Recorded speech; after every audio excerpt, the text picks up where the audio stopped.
नमस्कार दोस्तों, स्वागत है आप सभी का एमपी कंपटीशन अड्डा में। चलिए आज के करंट अफेयर्स में जो सबसे इम्पोर्टेंट है, परवीन शेख जी को विटली पुरस्कार प्रदान किया गया है। तो देखिए दिनांक 3/5/2026 का करंट अफेयर्स।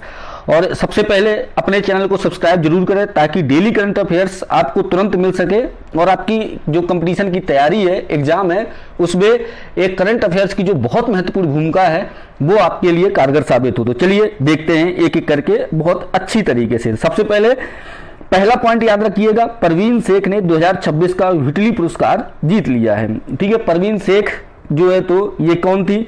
परवीन शेख को गंगा नदी के किनारे भारतीय स्कीमर के सामुदायिक आधारित संरक्षण तथा प्रयागराज तक प्रयासों के विस्तार के लिए प्रतिष्ठित विटली पुरस्कार 2026 से सम्मानित किया गया। तो मुख्य रूप से आपको नाम याद रखना है परवीन शेख, बस ये नाम आप याद रखिए, परवीन शेख। और ये जो अभी आपका एनटीपीसी का पेपर होने वाला है और आगामी जो भी एग्जाम है उसके लिए बहुत इंपॉर्टेंट होने वाला है। ठीक है, तो परवीन शेख जो है क्या है, इनको विटली पुरस्कार मिला है। चलिए दूसरा पॉइंट देखते हैं। दूसरा और आज क्या चर्चा में आया है? दूसरी चर्चा है विश्व प्रेस स्वतंत्रता सूचकांक। भारतीय मीडिया को तो आप सभी लोग बहुत अच्छे से जानते हैं।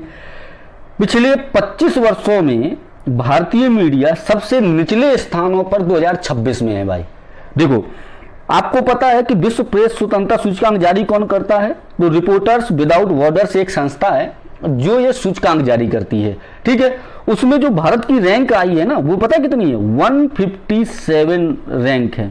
150 151 तक तो ठीक थी।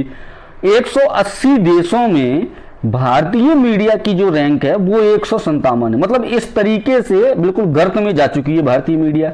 157वीं रैंक लगी है। बकाया डिटेल आप देख ही सकते हो, आपके सामने लिखा है। तो मुख्य रूप से मुख्य बात क्या थी? यही आपको मुख्य बात है इसकी कि विश्व प्रेस स्वतंत्रता सूचकांक 2026 में मीडिया की रैंक कितनी है? तो रैंक बनी है आपकी 157। कितने देशों की में रैंक बनी है? 180 देशों में 157। और मीडिया इतनी आगे बढ़ रही है कि बहुत जल्दी ही ये मीडिया 180 में रैंक में पहुंच जाएगी, लास्ट में पहुंच जाएगी। ठीक है, तो 157वीं रैंक है भारतीय मीडिया की। और जारी कौन करता है? रिपोर्टर्स विदाउट बॉर्डर्स, ये जो है संस्था, ये जो है रैंक जो है जारी करती है। ठीक है, तो ये हो गया अपना। अगला क्वेश्चन देखो क्या है। अगला क्वेश्चन है आपका आईएनएस महेंद्रगिरी भारतीय नौसेना में शामिल। देखिए ये इसलिए पढ़ना जरूरी है, आईएनएस महेंद्रगिरी ये इसलिए इंपॉर्टेंट हो जाता है महेंद्रगिरी, क्योंकि आपको पता है कि प्रोजेक्ट 70A चल रहा है। 70A प्रोजेक्ट के तहत ये नौसेना युद्धपोत बनाए जा रहे हैं। तो उसी की तरह ये महेंद्रगिरी युद्धपोत भारतीय नौसेना महेंद्रगिरी शामिल किया गया, आईएनएस महेंद्रगिरी भारतीय नौसेना में। किसके तहत? प्रोजेक्ट 70A के तहत। तो आपको दो बातें याद रखनी इसमें कि प्रोजेक्ट 70A के तहत नौसेना में शामिल करने वाले आईएनएस का नाम कौन सा है? तो महेंद्रगिरी नाम है। ठीक है, तो ये यहाँ का आपका क्या हो जाएगी, बात इंपॉर्टेंट हो जाएगी। तो बस केवल इसमें क्या है, महेंद्रगिरी बस याद रखना है। और सबसे इंपॉर्टेंट तो विटली पुरस्कार है। और एक और जो कल बहुत चर्चा में रहा है, रित्का।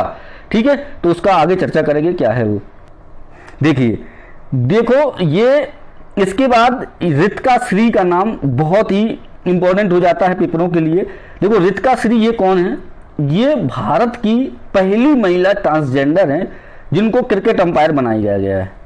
क्रिकेट अंपायर बनने वाली भारत की पहली महिला ट्रांसजेंडर का नाम बताइए? तो रित्का श्री। बात समझ में आ गई? तो आज यदि 3 तारीख में देखा जाए तो मुख्य रूप से 4 क्वेश्चन बहुत इंपॉर्टेंट निकल के आते हैं। 4 क्वेश्चन कौन कौन से हैं आप लोगों ने देख लिए।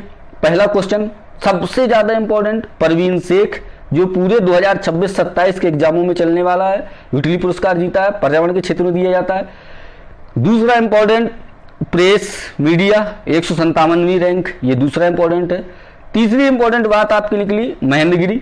और चौथी सबसे इंपॉर्टेंट यदि कोई बात है तो वो है आपकी रित्का श्री। तो बात समझ याद हो गई ये बातें। तो ये हो गया आपका आज का करंट अफेयर्स।